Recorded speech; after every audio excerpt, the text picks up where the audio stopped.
আসসালামু আলাইকুম দর্শক, স্বাগত জানাচ্ছি আরটিভি সন্ধ্যার সংবাদ। আপনাদের সঙ্গে রয়েছে আমি মীরা ফেরদৌস এবং আমি ফাহমিদা সালাম। পরপর ৩ সরকারকে শপথ পড়িয়ে ইতিহাসের পাতায় নাম লেখানো রাষ্ট্রপতি মোহাম্মদ শাহাবুদ্দিন অধ্যায়ের সমাপ্তি ঘটেছে। ক্ষমতাসীন বিএনপি, এর আগে বিপ্লবের পর গঠিত অন্তর্বর্তী সরকার আর তার আগে পতিত আওয়ামী লীগ সরকারের শপথ পড়ান দেশের ২২তম এই রাষ্ট্রপতি। শারীরিক অসুস্থতা নাকি মানসিক চাপের কারণে বঙ্গভবন ছাড়ছেন তিনি। সংবিধান অনুযায়ী ভারপ্রাপ্ত রাষ্ট্রপ্রধানের দায়িত্ব পাচ্ছেন স্পিকার হাফিজউদ্দিন আহমদ। কিন্তু কে হচ্ছেন দেশের ২৩তম রাষ্ট্রপতি? মাইদুর রহমানের রিপোর্টে থাকছে এরই বিস্তারিত। আমি আইন অনুযায়ী সরকারের প্রধানমন্ত্রী পদের কর্তব্য। চলতি বছরের ১৭ ফেব্রুয়ারি সংসদের দক্ষিণ প্লাজায় তারেক রহমানের নেতৃত্বাধীন বিএনপি সরকারকে শপথ পড়ান রাষ্ট্রপতি মোহাম্মদ শাহাবুদ্দিন। এর আগে গণ অভ্যুত্থানে স্বৈরাচার আওয়ামী লীগের পতনের পর ডক্টর ইউনূসের নেতৃত্বাধীন অন্তর্বর্তী সরকারের শপথ পড়ান এই রাষ্ট্রপতি। একই বছর ২০২৪ সালে শেখ হাসিনার আওয়ামী লীগ সরকারেরও শপথ পড়ান তিনি। পরপর ৩টি পৃথক সরকারকে শপথ পাঠ করানোর ঘটনা দেশের রাজনৈতিক ইতিহাসে এক বিরল নজির। বঙ্গভবনের রাজপ্রাসাদ থেকে প্রশাসনিক করিডোর, সবখানে এখন পরিবর্তনের সুর। বিশ্লেষকরা বলছেন, বর্তমান রাষ্ট্রপতি অধ্যায়ের পরিসমাপ্তির মাধ্যমে সমাপ্তি ঘটতে যাচ্ছে শেখ হাসিনা আমলের শেষ প্রাতিষ্ঠানিক লিগাসির, যা বর্তমান সরকারের জন্য তৈরি করবে দুশ্চিন্তা মুক্ত ও স্বস্তিকর এক রাজনৈতিক পরিবেশ। গণঅভ্যুত্থানের সময় থেকে তার অপসারণের দাবি করে আসছিল আন্দোলনকারীরা। সংবিধানের ৫০-৩ অনুচ্ছেদ অনুযায়ী স্পিকারের কাছে পদত্যাগের বিধান রাষ্ট্রপতির, আর সংবিধানের ৫৪ অনুচ্ছেদ অনুযায়ী রাষ্ট্রপতির পদ শূন্য হলে স্পিকারই হবেন ভারপ্রাপ্ত রাষ্ট্রপ্রধান। সেই হিসাবে অবসরপ্রাপ্ত মেজর হাফিজউদ্দিন আহমেদের বর্ণাঢ্য ক্যারিয়ারে যুক্ত হচ্ছে অনন্য এক রেকর্ড। অল্প সময়ের ব্যবধানে প্রথমে মুক্তিযুদ্ধ বিষয়ক মন্ত্রী, তারপর স্পিকার এবং এখন ভারপ্রাপ্ত রাষ্ট্রপতির আসনে বসতে যাচ্ছেন তিনি। আমি এখন মহামান্য রাষ্ট্রপতির বিদায়ের গুঞ্জনের মাঝে আলোচনার তুঙ্গে কে হচ্ছেন দেশের ২৩তম রাষ্ট্রপতি। দৌড়ে আছেন শীর্ষ আমলা থেকে শুরু করে হেভিওয়েট রাজনীতিবিদরাও। আলোচনায় ছিলেন মন্ত্রিপরিষদ সচিব নাসিমুল গনি কিংবা সাবেক প্রধান বিচারপতি রিফাত আহমেদের নামও। তবে বিএনপির একটি পক্ষের কড়া বিরোধিতায় পিছলে গেছে নাসিমুল গনির নাম। এছাড়া আলোচনায় আছেন মির্জা ফখরুল ইসলাম আলমগীর, ডক্টর খন্দকার মোশাররফ হোসেন, ডক্টর আব্দুল মঈন খান, নজরুল ইসলাম খান সহ আরও কয়েকজন। ২০২৩ এপ্রিলে বিনা প্রতিদ্বন্দ্বিতায় বঙ্গভবনে প্রবেশ করা মোহাম্মদ শাহাবুদ্দিনের মেয়াদ ২০২৮ সাল পর্যন্ত থাকলেও তা শেষ হচ্ছে ২.৫ বছরের মাথায়। এখন দেখার বিষয়, সাংবিধানিক প্রক্রিয়া শেষ করে কবে আনুষ্ঠানিকভাবে উন্মোচিত হয় দেশের ২৩তম রাষ্ট্রপতির নাম। মাইদুর রহমান রুবেল, আরটিভি, ঢাকা। অবশেষে সব গুঞ্জন আর জল্পনা কল্পনার অবসান। পদত্যাগ করেছেন দেশের ২২তম রাষ্ট্রপতি মোহাম্মদ শাহাবুদ্দিন। শারীরিক ও মানসিক অসুস্থতার কারণ দেখিয়ে স্পিকারের কাছে পাঠিয়েছেন পদত্যাগপত্র। জাতীয় সংসদে সংবাদ সম্মেলন করে পদত্যাগপত্র গ্রহণের কথা জানিয়েছেন স্পিকার অবসরপ্রাপ্ত মেজর হাফিজউদ্দিন আহমদ। একই সাথে সংবিধান অনুযায়ী দেশের ভারপ্রাপ্ত রাষ্ট্রপতির দায়িত্ব গ্রহণ করেন তিনি। শামীম চৌধুরীর রিপোর্টে বিস্তারিত। রাজনৈতিক অঙ্গন ও নেটপাড়ায় চাউর হওয়া সব গুঞ্জনের চূড়ান্ত জবনিকাপাত। বিকেলেই স্পিকারের কাছে নিজের পদত্যাগপত্র পাঠান দেশের ২২তম রাষ্ট্রপতি মোহাম্মদ শাহাবুদ্দিন।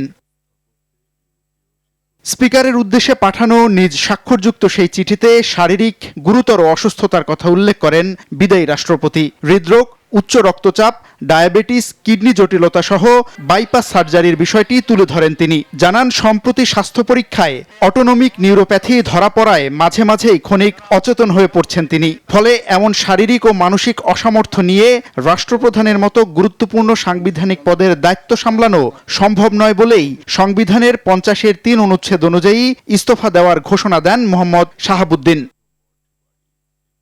চিঠি পাওয়ার পরপরই জাতীয় সংসদ ভবনের সভাকক্ষে জরুরি সংবাদ সম্মেলনে আসেন স্পিকার অবসরপ্রাপ্ত মেজর হাফিজউদ্দিন আহমেদ। জানান, রাষ্ট্রপতির প্রতিনিধির মাধ্যমে পদত্যাগপত্রটি তার হস্তগত হয়েছে। মহামান্য রাষ্ট্রপতি জনাব মোহাম্মদ শাহাবুদ্দিন আজ ২৪শে জুলাই ২০২৬ রোজ শুক্রবার অপরাহ্ন ৫টা ১ মিনিটে আমার নিকট পদত্যাগপত্র দাখিল করেছেন। পদত্যাগ করেছেন তারও ব্যাখ্যা দিয়ে স্পিকার বলেন, রাষ্ট্রপ্রধানের মতো মহান দায়িত্ব পালন করা তার পক্ষে সম্ভব নয়। তিনি গুরুতর অসুস্থ, হৃদরোগ, উচ্চ রক্তচাপ, ডায়াবেটিস ও কিডনি জটিলতায় তিনি ভুগছেন। এসব রোগের প্রাদুর্ভাবে এবং শারীরিক ও মানসিক অসমর্থতার কারণে রাষ্ট্রপতির মতো গুরুত্বপূর্ণ সাংবিধানিক পদের দায়িত্ব পালন করা তার পক্ষে সম্ভব হচ্ছে না। তার দীর্ঘমেয়াদী চিকিৎসার প্রয়োজন। বিদায়ী রাষ্ট্রপতি ফ্যাসিবাদী আমলের হলেও বর্তমান গণতান্ত্রিক ও নির্বাচিত সরকারের প্রতি শ্রদ্ধাশীল ও আনুগত্যশীল থাকার কথা জানিয়ে তার আরোগ্য ও সুস্থতা কামনা করেন অস্থায়ী রাষ্ট্রপতি। জনগণের ভোটে যে সরকার নির্বাচিত হয়েছে তার প্রতি তিনি সমর্থন এবং শ্রদ্ধা প্রকাশ করেছেন সবসময়। আমি তার মঙ্গল কামনা করি। শামীম চৌধুরী, RTV, ঢাকা। দর্শক, নতুন রাষ্ট্রপতির অপেক্ষায় বঙ্গভবন। সেখানে আছেন সহকর্মী দীপ্ত চন্দ্র পাল। সরাসরি চলে যাচ্ছে সেখানে। দীপ্ত, বঙ্গভবনের সামনে কি পরিস্থিতি দেখছেন? এছাড়া নতুন রাষ্ট্রপতি কি উঠেছেন কিনা বঙ্গভবনে জানাবেন আমাদের। নীরা, আমি এখন রয়েছি বঙ্গভবনের সামনে। সেখানে কিন্তু স্বাভাবিক পরিস্থিতি রয়েছে। এখন পর্যন্ত নতুন রাষ্ট্রপতি তিনি কিন্তু এখানে এসে উপস্থিত হননি বা আসবেন কিনা আজকে রাতের মধ্যে সেটিও কিন্তু আসলে নিশ্চিত হওয়া যায়নি। এবং বিদায়ী রাষ্ট্রপতি তিনিও বঙ্গভবন অবস্থান করছেন কিনা এখনও সেটিও কিন্তু জানা যায়নি। তবে ধারণা করা হচ্ছে তিনি যেহেতু বিভিন্ন শারীরিক অসুস্থতা, কিডনি, হৃদরোগ সহ বিভিন্ন শারীরিক অসুস্থতার দেখিয়ে আসলে পদত্যাগ করেছেন, সেহেতু তিনি আসলে অনেকেই বলছেন, অনেক মহলেই গুঞ্জন উঠেছে তিনি এখনও CMS হাসপাতালে রয়েছেন, এমনটি কিন্তু গুঞ্জন উঠছে। তবে একটু বলে রাখি যে দেশের 22তম রাষ্ট্রপতি মোহাম্মদ শাহাবুদ্দিন তিনি কিন্তু সংবিধানের 50(3) অনুচ্ছেদ অনুযায়ী তার পদত্যাগপত্র পাঠিয়েছেন স্পিকারের কাছে এবং স্পিকার সেটি বেলা 5টার পর কিন্তু হাতে পেয়েছেন। এবং যেহেতু সংবিধানের 3 অনুচ্ছেদ অনুযায়ী তিনি পদত্যাগ পত্র পাঠিয়েছেন এবং 54 অনুচ্ছেদ অনুযায়ী যে রাষ্ট্রপতি পদ শূন্য হলে কি করণীয়, সেক্ষেত্রে কিন্তু যে মাননীয় স্পিকার রয়েছেন বীর বিক্রম অবসরপ্রাপ্ত মেজর হাফিজউদ্দিন আহমেদ তিনি কিন্তু রাষ্ট্রপতির ভারপ্রাপ্ত রাষ্ট্রপতি হিসাবে পদটি গ্রহণ করেছেন এবং তিনি এখন থেকে দায়িত্ব পালন করবেন। এবং আপনি জানেন যে আগামী 90 দিন তিনি আসলে দায়িত্ব পালন করবে। তারপরে সংসদের মাধ্যমে, সংসদীয় নির্বাচনের মধ্য দিয়ে কিন্তু আসলে কে হবে দেশের 23তম রাষ্ট্রপতি সেটি কিন্তু নির্ধারণ করা হবে। আরেকটু বিষয় বলে রাখি, গণ অভ্যুত্থানের পর থেকেই কিন্তু রাষ্ট্রপতি মোহাম্মদ শাহাবুদ্দিন, বিদায়ী রাষ্ট্রপতি মোহাম্মদ শাহাবুদ্দিন চুপ্পুকে সরানোর একটি আন্দোলন উঠেছিল গণ অভ্যুত্থানের পর থেকেই। তারপরেও কিন্তু তিনি রাষ্ট্রপতি হিসেবে ছিলেন এবং বিএনপি সরকারকেও তিনি আসলে শপথ পড়িয়েছেন এবং শেষ পর্যন্ত তিনি কিন্তু 21 মাস আগেই বিদায় নিলেন। তো নীরা, এই ছিল আমার কাছে রাষ্ট্রপতির ভবন বঙ্গভবন থেকে সবশেষ তথ্য। নীরা। জি দীপ্ত, আপনাকে অসংখ্য ধন্যবাদ।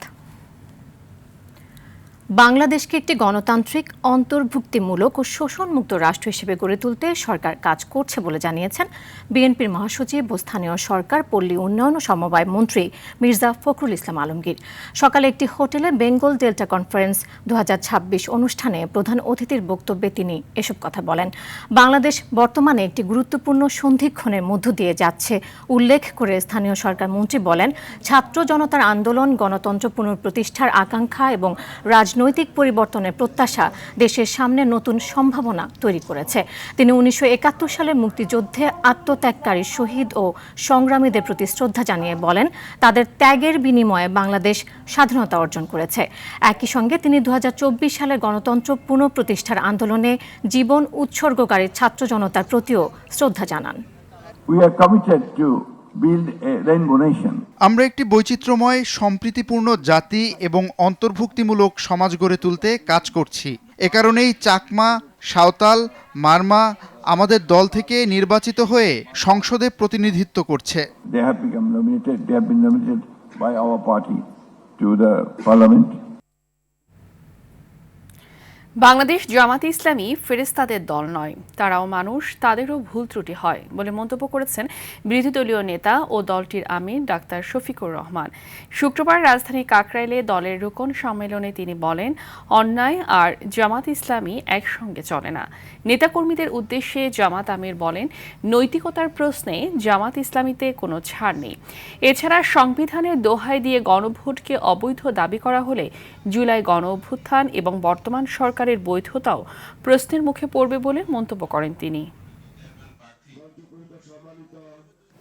বাংলাদেশ জামাতে ইসলামী ফেরেশতাদের দল নয়, আমরা মানুষ, আমাদেরও ভুল ত্রুটি হয়। আমরা একটা কথা পরিষ্কার বলেছি যে অন্যায় আর জামাতে ইসলামী একসাথে চলে না, কিন্তু এর দ্বারা এটাও আমরা মিন করছি না যে আমরা কোনো অন্যায় করি না। আমরা মানুষ, আমাদের ভুল হয়, অন্যায় হয়, দোষ হয়, অপরাধ হয়।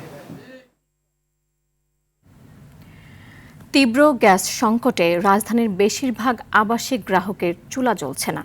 বাধ্য হয়ে ইলেকট্রিক চুলা বা অন্যান্য বিকল্প খুঁজে নিচ্ছেন নগরবাসী। দীর্ঘদিন ধরে এই অবস্থা চলতে থাকায় তিতাসের বারবার যোগাযোগ করেও কোনো সমাধান পাচ্ছেন না তারা। অপরিকল্পিতভাবে বৈদ্যুতিক চুলা ও সিলিন্ডার গ্যাস ব্যবহারে বাড়ছে ঝুঁকি। শফিকুল আলমের ক্যামেরায় মোহাম্মদ সাইমের রিপোর্ট। রাজধানীর শিকেরটেক এলাকার তিতাসের লাইন থেকে গ্যাসের পরিবর্তে বের হচ্ছে ময়লা পানি, তাই আবাসিকের গ্রাহকদের চুলো জ্বলছে না দীর্ঘদিন ধরে।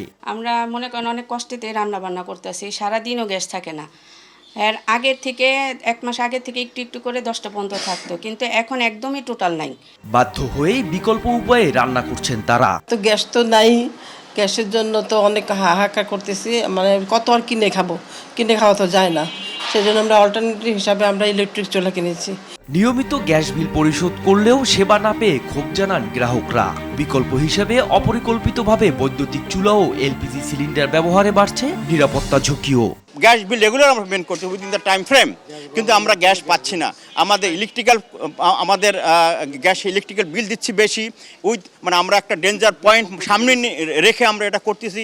প্লাস কেউ আমরা অল্টারনেটিভ আমরা এখন যেটা আমরা চুলা ইউজ করতেছি, যেটা কি সিলিন্ডার ইউজ করতেছি, সেখানে আমরা টাকা পে করতেছি, সেখানেও বাসার ভিতরে সিলিন্ডার ইউজ করাটা রিস্কি। এই অবস্থায় তিতাসের প্রধান কার্যালয়ে একাধিকবার যোগাযোগ করেও কোনো সমাধান পাননি স্থানীয়রা। হেড অফিসে আমরা যোগাযোগ করেছি, দরখাস্ত দিয়েছি, কিন্তু আজও আমাদের সমাধান হয়নি।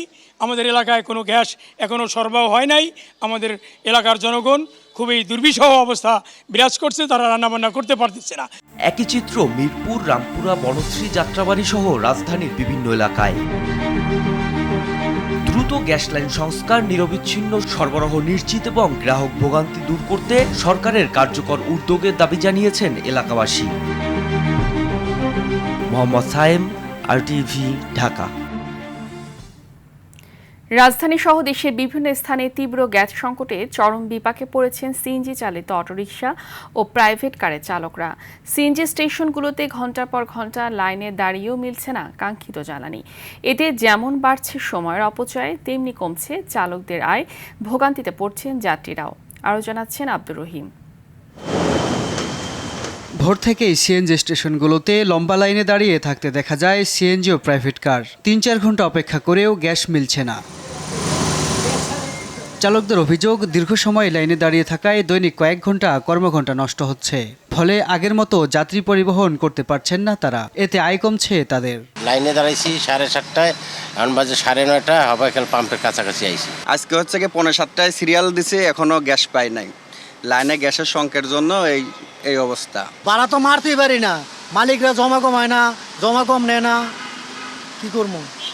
হেরা কইলে জমা কম না, তুমি গাড়ি চাবি দিয়ে দাও। 11টা বাজে দাঁড়াইছি, 1 ঘন্টার বেশি হয়ে গেছে, এখনো তো পাই নাই। গ্যাসের বর্তমান প্রেশার নাই, গ্যাসের প্রেশার তো 200, এখন আছে 80 আবার 100। সংশ্লিষ্টরা বলছেন, গ্যাসের সরবরাহ কমে যাওয়ায় এই সংকট তৈরি হয়েছে। পরিস্থিতির দ্রুত উন্নতি না হলে জনভোগান্তি বাড়ার আশঙ্কা। আব্দুর রহিম, RTV, ঢাকা। বৃষ্টির পানি নিষ্কাশন ব্যবস্থার দুর্বলতার কারণেই বারবার জলাবদ্ধতার মুখে পড়তে হচ্ছে নগরবাসীকে। পাশাপাশি পলিথিন সহ যত্রতত্র ময়লার উপস্থিতি ভোগান্তির মাত্রা আরও তীব্র করছে। এমন পরিস্থিতি মোকাবেলায় খাল উদ্ধারকে বিশেষ গুরুত্ব দিচ্ছেন নগরবিদরা। তবে সিটি কর্পোরেশন বলছে, শুধু উদ্ধার নয়, খাল খনন সহ সুয়ারেজ লাইনগুলোকে সংযোগ করতে না পারলে জলাবদ্ধতা দূর করা কঠিন। সর্দার রাজীবের রিপোর্টে দেখুন বিস্তারিত। রাজধানীর অন্যতম জলাবদ্ধ এলাকা মিরপুরের কাজীপাড়া। দুর্বল সোয়ারেজ ব্যবস্থার পাশাপাশি ময়লা আবর্জনার তীব্রতায় তৈরি হয় এই জলাবদ্ধতা। চায়ের দোকানদার, এমনকি বাসাবাড়ি, তারা এই যে বাসাবাড়ির ময়লা পলিথিন এগুলা ড্রেনে ছাইরা দেয়, পরে জাম হয়ে যায়। মিরপুরের মতো নিউ মার্কেট এলাকাও ভুগছে তীব্র এই জলাবদ্ধতায়। ক্যাসপিট সহ স্ট্রম সোয়ারেজের লাইন বন্ধ হয়ে যাওয়াই এর প্রধান কারণ। 2 সুইপার কয় শাহবাগে সুইপার নেবে, ওরা কয় নিউমার সুইপার নেবে, এই দুইজনে মারামারি করে, এই জন্য এখানে ময়লা জমে থাকে। সিটি কর্পোরেশন যদি একটা ময়লার সুব্যবস্থা করে দিত, এখানে ময়লা স্থান ময়লা স্তূপ এখানে ফেলবে, তাহলে জনগণ ওখানে ময়লা ফেলবে। ব্যস্ততম সড়কের কোথাও ময়লার স্তূপ, আবার কোথাও কংক্রিটে ঢেকে গেছে সোয়ারেজ লাইন। এটি বৃষ্টির পানি নিষ্কাশনের অন্যতম গুরুত্বপূর্ণ পথ, অথচ ময়লা আবর্জনায় পুরো পথটি বন্ধ হয়ে গেছে। আর এমন চিত্র এই অঞ্চলের প্রায় প্রতিটি স্ট্রম সোয়ারেজের। জলাবদ্ধতার জন্য নাগরিকদের দায়িত্বহীনতাকে দায়ী করে সিটি কর্পোরেশন বলছে পলিথিনের ব্যবহারে নিষিদ্ধ করা সহ যত্রতত্র ময়লা ফেলা বন্ধ হওয়া জরুরি। পলিথিন ব্যবহারটা যদি আমরা কমপ্লিটলি বন্ধ করতে না পারি, তাহলে ঢাকা শহরকে বাঁচানো যাবে না, ইম্পসিবল। ল্যাব, তোষক, বালিশ এগুলো পর্যন্ত ড্রেনের মধ্যে ঢুকাই দিছে। কাজে এই সমস্ত বিষয়ে জনগণকেও সচেতন হতে হবে, সিটি কর্পোরেশনকে তার দায়িত্বটা পুরোপুরি পালন করতে হবে। কিন্তু অপরিকল্পিত ও মানহীন ড্রেনেজ ব্যবস্থাকেই সংকটের কারণ বলে মনে করেন নগরবিদরা। ব্লু নেটওয়ার্কটার জন্য সার্বিকতা নির্ভর সকলের একটা সমন্বিত পরিকল্পনা তৈরি করা এবং জনসংযোগ, জন অন্তর্ভুক্তিতায় তার বাস্তবায়ন নিশ্চিত করা। তরল ও কঠিন বর্জ্য ব্যবস্থাপনাকে অবশ্যই এর সাথে যুক্ত করে এর সার্বিকতাকে পূর্ণাঙ্গ রূপ দিতে হবে। নগর পরিকল্পনার মানদণ্ডে অন্তত 10% জলাধর রাখার বাধ্যবাধকতা থাকলেও ঢাকায় রয়েছে 3% কম। জলাশয়কে বিবেচনায় রেখে পরিকল্পনার কথা বলা হলেও তা বাস্তবায়ন হয়নি। 1997 সালে স্ট্রাকচার প্ল্যান তৈরি করা হয় এই নগরের প্রথম পরিকল্পনা। সেই স্ট্রাকচার প্ল্যান অনুযায়ী 30টি জলাধার থাকার কথা, 76টি খালের মধ্যে 60টি খাল উদ্ধার করার কথা। পরবর্তী দুটোটা ড্যাপেই সেগুলোকে দেখানো আছে, সেগুলোর অস্তিত্ব রক্ষা করার জন্য অঙ্গীকার করা হচ্ছে।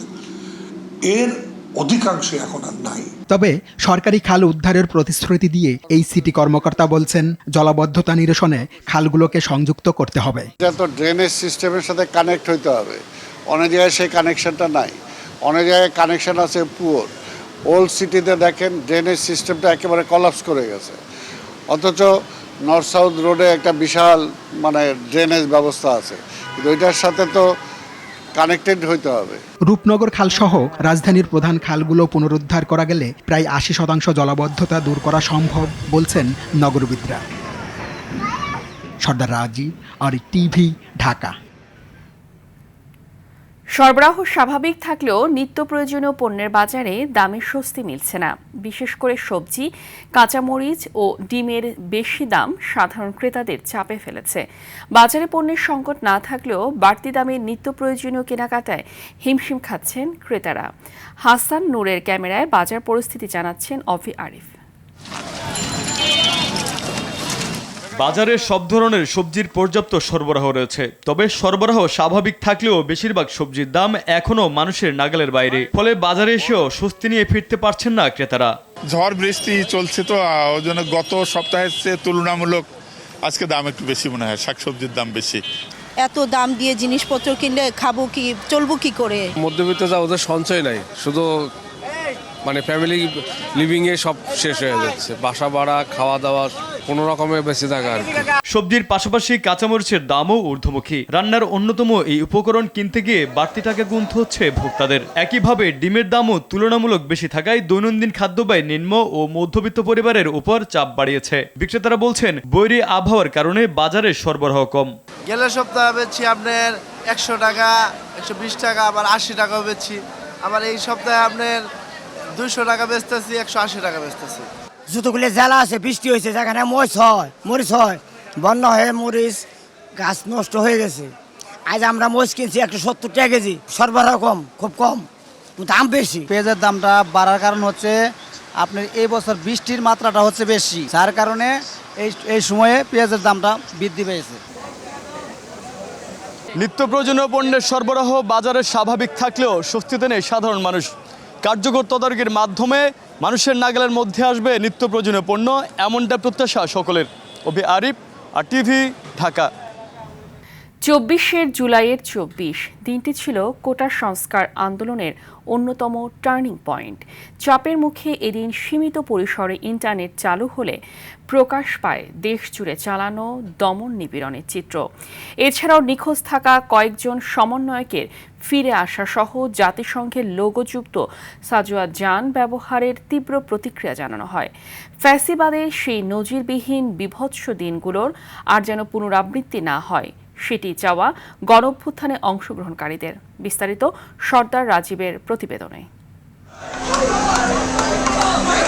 সরকারি চাকরিতে কোটা পদ্ধতির যৌক্তিক সংস্কারের দাবিতে 2024 সালের 1 জুলাই শুরু হওয়া আন্দোলন 15 জুলাইতে রূপ নেয় তীব্র সহিংসতায়। প্রশাসন সহ ক্ষমতাসীন দলের দমন নিপীড়নের ফলে দ্রুতই গণঅভ্যুত্থানে রূপ নেয় শিক্ষার্থীদের আন্দোলন।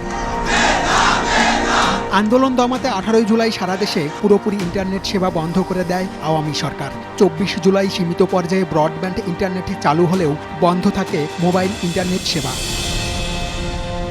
পঞ্চম দিনের মতো সারা দেশে বলবৎ থাকে কারফিউ। সেদিন পর্যন্ত বিভিন্ন মামলায় 1758 জনকে গ্রেফতার করে পুলিশ।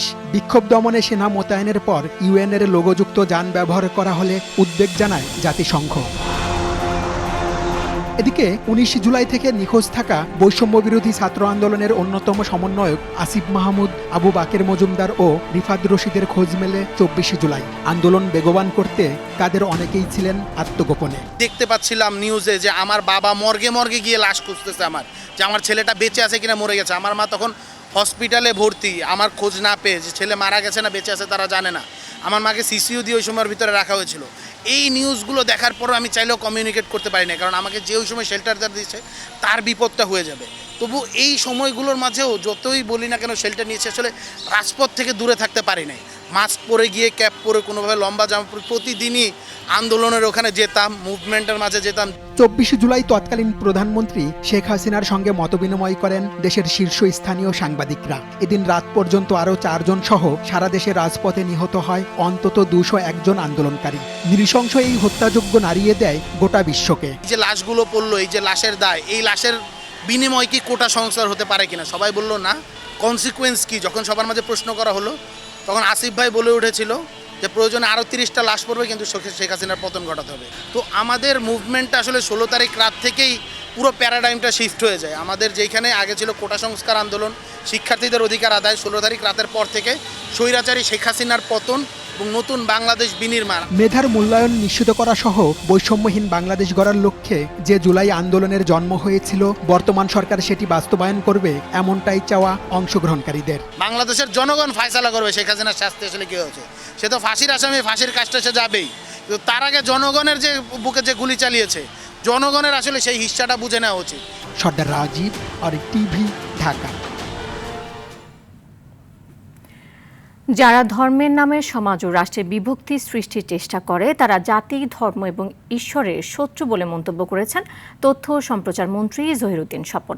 শুক্রবার রাজধানীর ঢাকেশ্বরী জাতীয় মন্দিরে শ্রী শ্রী জগন্নাথ দেবের উল্টো রথযাত্রা মহোৎসবের আলোচনা সভায় তিনি একথা বলেন।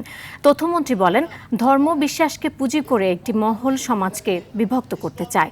বাংলাদেশে যেমন এই অপতৎপরতা দেখা যায়, তেমনি প্রতিবেশী দেশেও দেখা যায়। অনুষ্ঠানে উদ্বোধক ঢাকা দক্ষিণ সিটি কর্পোরেশনের প্রশাসক মোহাম্মদ আব্দুস সালাম বলেন, যারা সাম্প্রদায়িক সম্প্রীতি নষ্ট করতে চায় তারা বাংলাদেশের সার্বভৌমত্বে বিশ্বাস করে না। সকল সম্প্রদায়ের, সকল ধর্মের মানুষের ঈশ্বর প্রেমকে সম্মান করি। আমাদেরকে সজাগ থাকতে হবে।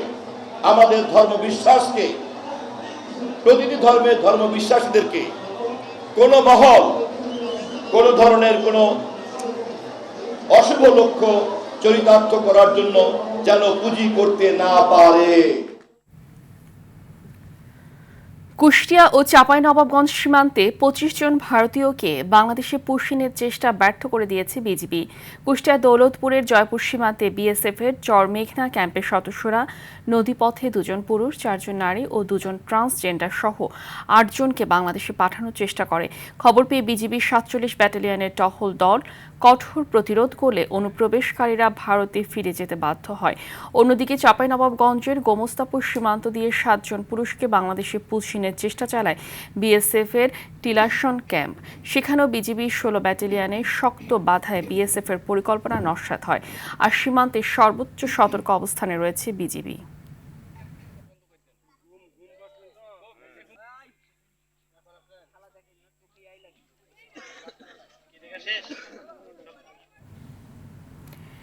চিকিৎসক সংকট, অব্যবস্থাপনা ও দালাল চক্রে দৌরাত্ম্যে ব্যাহত হচ্ছে গোপালগঞ্জে 250 শয্যার জেনারেল হাসপাতালের চিকিৎসা সেবা। কাঙ্ক্ষিত সেবা না পেয়ে ক্ষোভ ও হতাশা নিয়ে ফিরছেন রোগী ও তাদের স্বজনরা। তবে হাসপাতাল কর্তৃপক্ষ বলছে, প্রয়োজনীয় সংখ্যক চিকিৎসক নিয়োগ পেলেই পরিস্থিতির উন্নতি সম্ভব। গোপালগঞ্জ প্রতিনিধি আব্দুল্লাহ আল মামুনের পাঠানো তথ্যচিত্রে বিস্তারিত জানাচ্ছেন আবরার মাহি। গোপালগঞ্জের প্রায় 12 লাখ মানুষের চিকিৎসা সেবার প্রধান ভরসা 250 শয্যার জেনারেল হাসপাতাল। এতে চিকিৎসকের 66টি পদ থাকলেও আছেন মাত্র 32 জন। রয়েছে বিশেষজ্ঞের তীব্র সংকট। রোগীদের অভিযোগ, শুধু চিকিৎসক সংকটই নয়, বিভিন্ন ওয়ার্ড ও বাথরুমের অপরিচ্ছন্ন পরিবেশও ভোগান্তির অন্যতম কারণ। ডাক্তার তো একবার আসে, বলে 3 বার আসার কথা, কিন্তু একবার আসে উনি। আমরা কি করবো ভাই?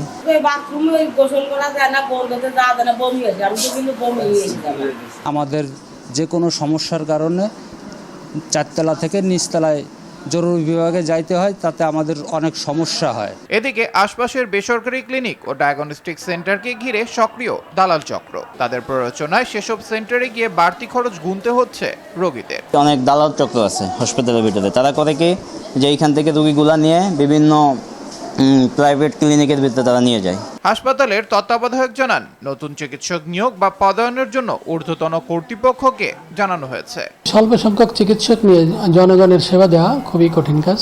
আমাদের ঊর্ধ্বতন কর্তৃপক্ষকে সময় সময় আমরা জানাচ্ছি যে আমাদের এই পদগুলো যেন পূরণ করা হয়, যাতে আমরা জনগণের সেবাটা সুন্দর করে দিতে পারি। এদিকে হাসপাতাল পরিদর্শন করে সংকট সমাধানে ব্যবস্থা নেওয়ার আশ্বাস দেন গোপালগঞ্জ 2 আসনের সংসদ সদস্য ডক্টর KM বাবর। জনগণের জন্য আমি আমাদের মাননীয় স্বাস্থ্যমন্ত্রীর সাথে কথা বলবো, ডিজি হেলথের সাথে কথা বলবো, সুন্দরভাবে পরিচালনা করতে পারে জনবল এবং অন্যান্য যে সমস্ত বিষয় দরকার, সব ব্যাপারে আমি আমার মাননীয় প্রধানমন্ত্রীর সাথে কথা বলবো। শুধু আশ্বাস নয়, দ্রুত সব পদে চিকিৎসক নিয়োগ, অবকাঠামোগত উন্নয়ন এবং দালাল মুক্ত পরিবেশ নিশ্চিতের দাবি ভুক্তভোগীদের। আবরার মাহি, RTV।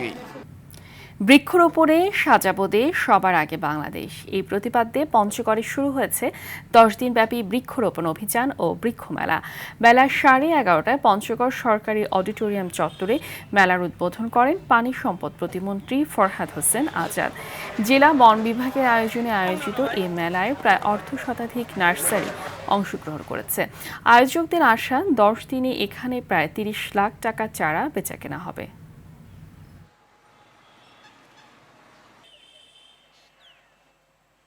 দিল্লিতে আন্দোলনকারীদের সঙ্গে সরকার দলীয় প্রতিনিধিদের বৈঠক অনুষ্ঠিত হয়েছে।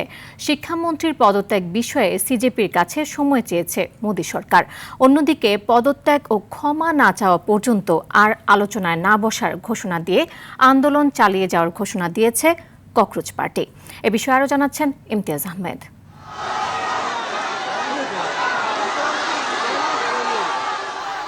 ভারতের শিক্ষামন্ত্রী ধর্মেন্দ্র প্রধানের পদত্যাগ ইস্যুতে অব্যাহত রয়েছে অচলাবস্থা। শুক্রবার দিল্লিতে সরকার ও আন্দোলনকারী প্রতিনিধিদের মধ্যে বৈঠক অনুষ্ঠিত হয়। এ সময় আন্দোলনকারী প্রতিনিধিরা নিজেদের দাবি তুলে ধরেন।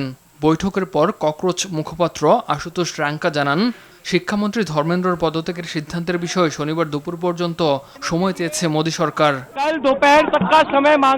সরকার আত্মহত্যায় নিহত নিট পরীক্ষার্থীদের পরিবারের জন্য ক্ষতিপূরণ এবং শিক্ষার্থীদের বিরুদ্ধে দায়ের করা FIR ও আইনি মামলা প্রত্যাহারের দাবি দুটি নীতিগতভাবে অনুমোদন দিয়েছে। আশা করি শীঘ্রই শিক্ষামন্ত্রীকে সরিয়ে দেবে। এর আগে বৃহস্পতিবার সরকারের আশ্বাসে অনশন ভাঙেন সোনম ওয়াংচুক। এই সিদ্ধান্তকে স্বাগত জানালেও শিক্ষামন্ত্রীর পদত্যাগ না হওয়া পর্যন্ত যন্তর মন্তরের বিক্ষোভ চলবে ঘোষণা দেন সিজেপি প্রতিষ্ঠাতা অভিজিৎ দীপকে।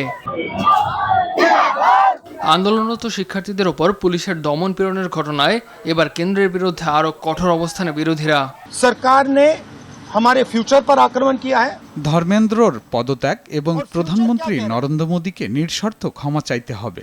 শিক্ষার্থীদের উপর বল প্রয়োগকারীদের বিরুদ্ধে ব্যবস্থা নিতে হবে। দাবি পূরণ না হলে আন্দোলন চলবে। জবাবে মোদী সরকার বলছে, পরীক্ষা ব্যবস্থায় বড় ধরনের সংস্কার আনা হচ্ছে। कि विद्यार्थियों का एक वर्ष बर्बाद ना हो, तत्काल परीक्षाएं लेना बहुत जरूरी था। এদিকে দিল্লির আন্দোলনের সঙ্গে একাত্মতা প্রকাশ করে বিক্ষোভ হয় কলকাতায়। শুক্রবার ছাত্র সংগঠনগুলোর ডাকা বিশাল বিক্ষোভ মিছিলে অংশ নেন বিভিন্ন সংগঠনের শিক্ষার্থী ও আন্দোলনকারীরা। প্রশ্ন ফাঁসের অভিযোগকে কেন্দ্র করে গত 28 জুন ককরোচ জনতা পার্টির নেতৃত্বে ভারত জুড়ে শুরু হয় এই আন্দোলন। जेपी नड्डा जी के साथ डॉक्टर जितेंद्र सिंह जो ইমতিয়াজ আহমেদ, RTV। অধিকৃত পূর্ব জেরুজালেমের আল আকসা মসজিদে জোর করে প্রবেশ করেছে 4288 জন ইসরায়েলি বসতি স্থাপনকারী ও কট্টর ডানপন্থী গোষ্ঠীর সদস্য। ইহুদিদের ধর্মীয় শোক দিবস তিশা বাব উপলক্ষে সংগঠিত এ ঘটনাকে চলতি বছরের সবচেয়ে বড় অনুপ্রবেশের অন্যতম বলে জানিয়েছেন ফিলিস্তিনি কর্তৃপক্ষ। কঠোর পুলিশি পাহারায় সেখানে যান ইসরায়েলের জাতীয় নিরাপত্তা মন্ত্রী ইতামার বেন গভির। এ সময় বহু ফিলিস্তিনিকে মসজিদে প্রবেশে বাধা দেওয়া হয়। মসজিদ প্রাঙ্গণে ইহুদি ধর্মীয় আচার অনুষ্ঠান পালনের ঘটনাকে 1967 সালের স্ট্যাটাস কো চুক্তির লঙ্ঘন বলে অভিযোগ উঠেছে। হামাস, জর্ডান ও ফিলিস্তিনি কর্তৃপক্ষ এই ঘটনাকে বিপজ্জনক উস্কানি আখ্যা দিয়ে আন্তর্জাতিক সম্প্রদায়ের হস্তক্ষেপের আহ্বান জানিয়েছেন।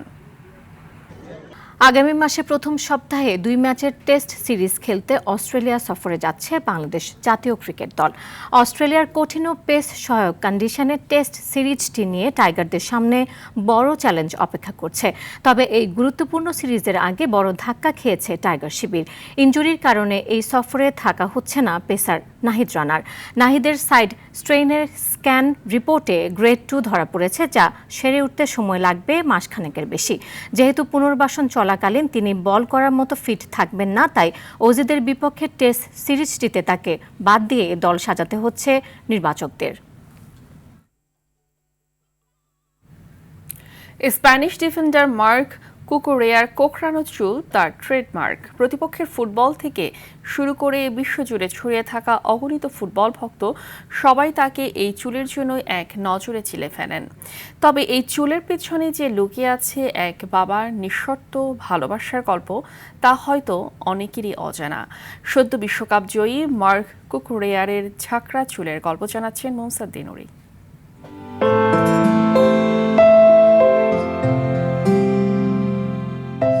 স্প্যানিশ জাতীয় দলের লেফট ব্যাক ও বিশ্ব চ্যাম্পিয়ন মার্ক কুকুরেয়ার লম্বা চুল বিশ্বকাপ জুড়েই ভক্ত ও দর্শকদের দৃষ্টি আকর্ষণ করেছে। তবে রিয়াল মাদ্রিদের এই লেফট ব্যাকের বিশেষ হেয়ার স্টাইলটি স্রেফ কোনো ফ্যাশন নয়, এর পেছনের আবেগঘন সত্যটি সম্প্রতি ছুঁয়ে গেছে হাজারো ফুটবল প্রেমীর হৃদয়। বেশিরভাগ ফুটবল ভক্তের কাছে মার্ক কুকুরেয়ার ঘন কোঁকড়ানো চুলই তার ট্রেডমার্ক, কিন্তু তার ছেলে মাতেওর কাছে এই চুলই বাবাকে চিনে নেওয়ার সবচেয়ে সহজ উপায়। ম্যাচের সময় তিনি কখনোই তার বিখ্যাত কোঁকড়ানো চুল বেঁধে রাখেন না, কারণ তার বড় ছেলে মাতেও অটিজমে আক্রান্ত। মাঠে বা টেলিভিশনে বাবাকে এই চুল দেখেই সে সহজে চিনে নিতে পারে। মার্ক এবং তার প্রেমিকা ক্লাউদিয়া রদ্রিগেজ খোলামেলাভাবেই জানিয়েছেন মাতেওর বেড়ে ওঠায় ভিন্নতা লক্ষ্য করার পর তারা কতটা কঠিন সময় পার করেছেন। সঠিক রোগ নির্ণয়, উপযুক্ত থেরাপি, শিক্ষা এবং প্রয়োজনীয় সহায়তা নিশ্চিত করতে বছরের পর বছর তাদের চেষ্টা করতে হয়েছে। কুকুরেয়ার কাছে ফুটবলের আগে সবসময় তার পরিবার, এমনকি নতুন কোনো ক্লাবে যোগ দেওয়ার কথা ভাবার আগেও তিনি নিশ্চিত হন সেই শহরে মাতেওর জন্য মানসম্মত স্কুল এবং প্রয়োজনীয় থেরাপির ব্যবস্থা আছে কিনা। সমর্থকদের কাছে হয়তো এটি নিছকই একটি চুলের স্টাইল, কিন্তু ছোট্ট মাতেওর কাছে এটি টিভি পর্দায় তার বাবাকে খুঁজে পাওয়ার সবচেয়ে সহজ পথ। মুমসাদ দিনুরি, RTV। এবং ডিম সবজির বাজারে আগুন, ট্রিপল সেঞ্চুরির পথে কাঁচামরিচ, পেঁয়াজের কেজি 1 লাফে বেড়ে 60 টাকা, বৃষ্টি বন্যার অজুহাত। দর্শক, সন্ধ্যার সংবাদ এ পর্যন্তই। রাতের সংবাদ 11:15 দেখার আমন্ত্রণ রইল। ধন্যবাদ সবাইকে।